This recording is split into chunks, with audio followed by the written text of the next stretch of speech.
que o executivo, o empresário brasileiro não conhece, não tem a real percepção do conceito de vantagem competitiva.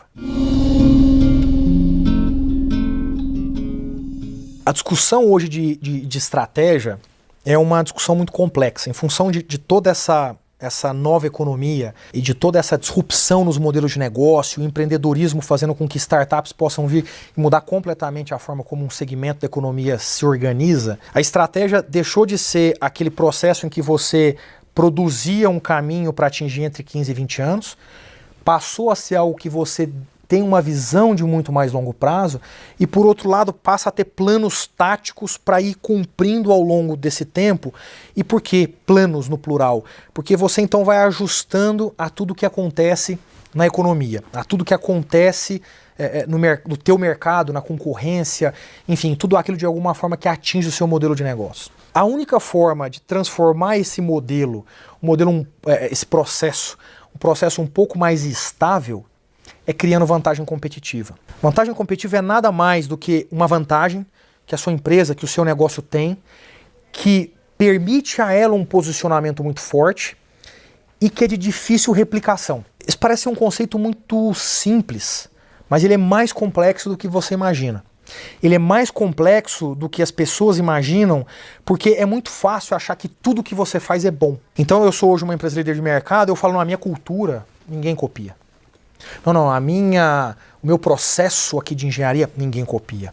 Não, o meu produto é tão bom que ninguém copia. É muito difícil. Não, o meu concorrente chegar até mim, praticamente impossível. Esse é o problema da arrogância ou da falta de entendimento do conceito de estratégia e, mais importante aqui, de vantagem competitiva. Então eu vou tentar ilustrar aqui, com 2 exemplos, o que é vantagem competitiva, para se entender exatamente como é possível criar um tempo de estabilidade numa empresa maior e fazer então com que você consiga ajustar o seu modelo de negócio de uma forma mais simples e fazer, na verdade, com que os teus concorrentes procurem uma forma de te alcançar e não o contrário. Eu costumo fazer uma pergunta para as pessoas que é: qual é a grande vantagem competitiva do Uber? O que faz do Uber chegar numa cidade como São Paulo e se tornar um fenômeno de um dia para o outro?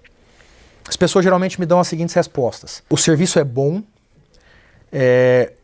o preço é barato, o aplicativo é muito bom. Essas são as 3 respostas que mais aparecem, né? O serviço é bom. Qual a dificuldade de copiar o serviço do Uber? Zero. Treinar um pouquinho melhor o motorista de um carro, ele vai oferecer a água, ele vai ter um bom nível de educação, ele vai oferecer a bala. Qual a dificuldade de criar um serviço tão barato quanto o do Uber? É muito fácil. Se você tiver uma plataforma em que você conecta motoristas aos usuários, você consegue cobrar o mesmo preço. Não existe nada que o Uber tenha em termos de estrutura que permita ele ter um preço tão abaixo comparado aos concorrentes. Por que o aplicativo do Uber é uma vantagem competitiva? Por nenhum motivo. Qualquer desenvolvedor hoje de qualidade consegue chegar num aplicativo como o do Uber com alguma facilidade. Não é nada difícil. Onde é que está a vantagem competitiva do Uber? Quantos empresários do mundo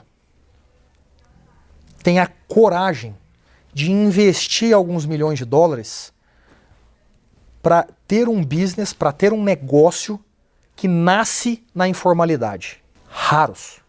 É aí que está a vantagem competitiva do Uber. O Uber, no segmento de transporte urbano, é a única empresa que tem a coragem de dizer: não está regulamentado, né? Não.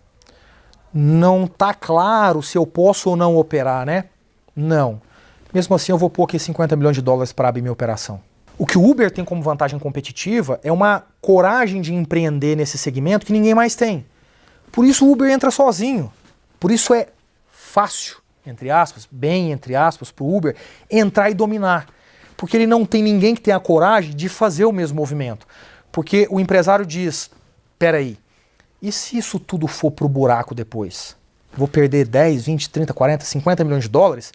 Melhor não. É melhor eu ir pro modelo tradicional. E aí no modelo tradicional, todas as empresas que criaram aplicativos de táxi ficam se degladiando e não tem muito para oferecer em termos de vantagem competitiva. No momento em que o Uber entra no mercado, ele entra sozinho. E aí, naturalmente, ele acopla um bom serviço, um bom aplicativo, um bom preço, que faz com que os usuários dos segmentos tradicionais migrem para ele. E ele domina o mercado. No momento em que o Uber diz, eu agora tenho um segmento regulamentado, no caso de São Paulo aqui, quando a prefeitura criou o arcabouço jurídico para se operar um negócio como o do Uber, o que acontece no espaço de 30 dias? 4 empresas pedem o registro para fazer a mesma coisa que o Uber. Nos Estados Unidos, em boa parte das cidades americanas, o Uber já não é nem mais líder de mercado. Vejam que no momento em que você regulamenta, acaba a vantagem competitiva. Automaticamente acaba a vantagem competitiva. É por isso que meses atrás o Uber aparece em Pittsburgh, na Filadélfia, dizendo, eu agora tenho um carro self-driving, que é dirigido, né, em testes, evidentemente ainda, mas é dirigido por tecnologia e não por um ser humano. O que o Uber está fazendo nesse momento? Está criando uma nova vantagem competitiva.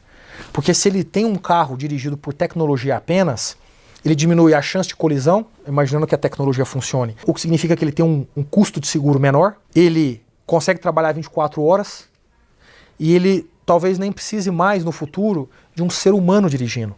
E aí ele é muito mais barato que qualquer outro aplicativo. Então vejam, a vantagem competitiva que o Uber criou num primeiro momento, ela permite que o Uber opere por 2, 3, 4, 5 anos quase que sozinho, e aí ela se desfaz.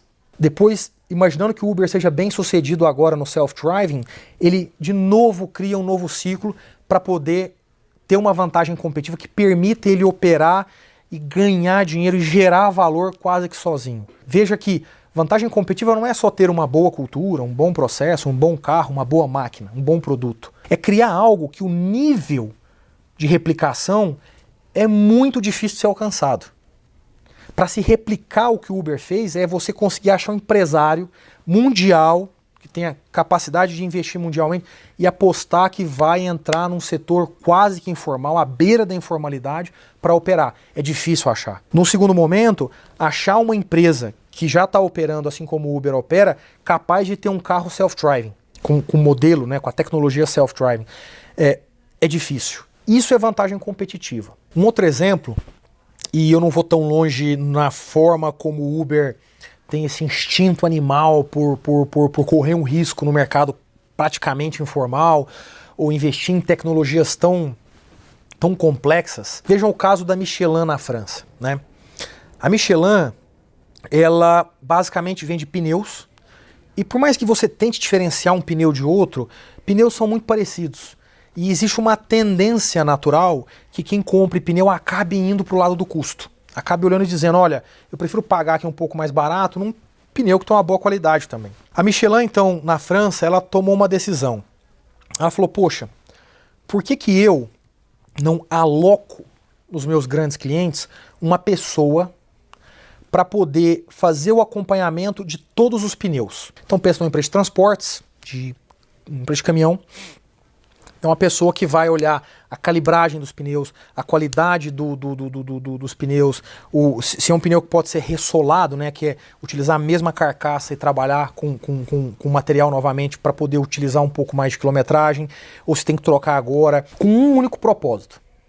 O propósito da Michelin era, eu vou aumentar a vida útil dos pneus. Então, se essa empresa precisa mensalmente de comprar 1000 pneus, eu vou fazer com que ela precise comprar apenas 800 pneus, porque a vida útil dos pneus vai aumentar bastante. E no momento em que ela faz isso, ela automaticamente é olhada com desconfiança. Poxa, o que a Michelin ganha com isso? Bom, é um problema da Michelin. Os clientes olham isso com ótimos olhos. Os clientes aceitam a Michelin entrar dentro desse contrato.